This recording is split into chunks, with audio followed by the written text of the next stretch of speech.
Alright, so this is a quick review, unboxing of my newest mod, the Big Bore Kit. Now, if you see my previous movie, you would have seen that I've done a fair review of the Losi DBXL for the last 2 weeks that I've owned it. And if you want, you can check out that video right up in this corner here. I'll have a link to it. Now, the one thing about this car is that it's a 23cc motor. And in all reality, I have no complaints on the 23cc. It's quite peppy and it does quite well propelling this car. But most fifth scales that are coming out these days are 29cc already, and or that is normally one of the early upgrades.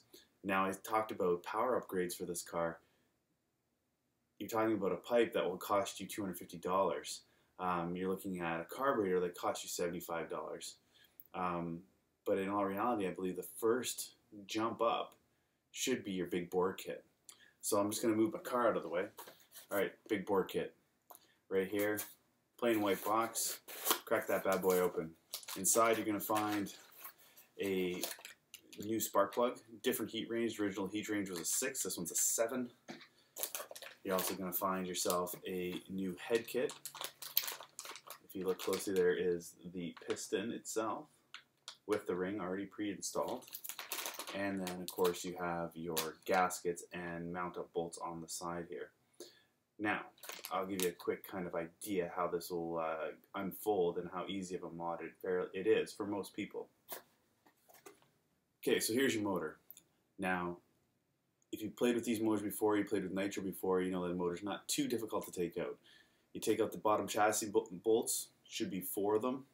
Undo all your linkages to your carburetor and to your actual servo arms.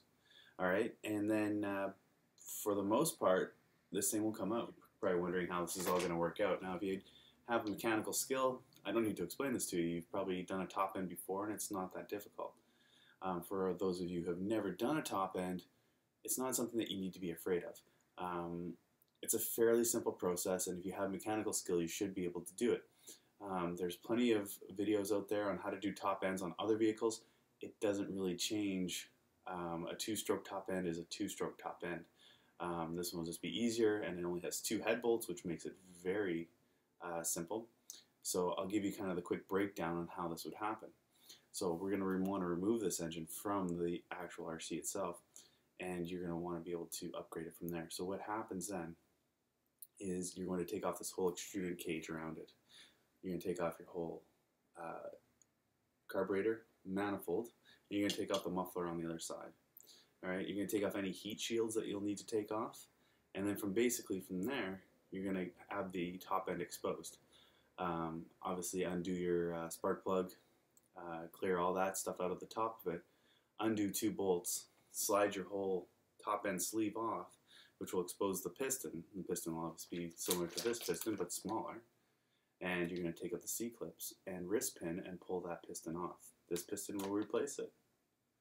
You only have to make sure that your piston rings are lined up within the groove of the actual cylinder itself. And you're going to slide the new top end on top of that, retorque the head bolts, reapply all your other extruded parts. Ensure you have no air leaks and all the gaskets are well sealed. Hook up your servo arms again, and you're off to the races. You do a few proper heat cycles, so if you don't know what a heat cycle is, make sure you look up what a heat cycle is, and make sure that you properly break in your new top end. And it should give you plenty more power, and I think it's a good intermediate upgrade before you should even think about doing a pipe, just because of the simple price of it. So yeah, we'll see this in a couple weeks, and I'll do a quick video review on what that is.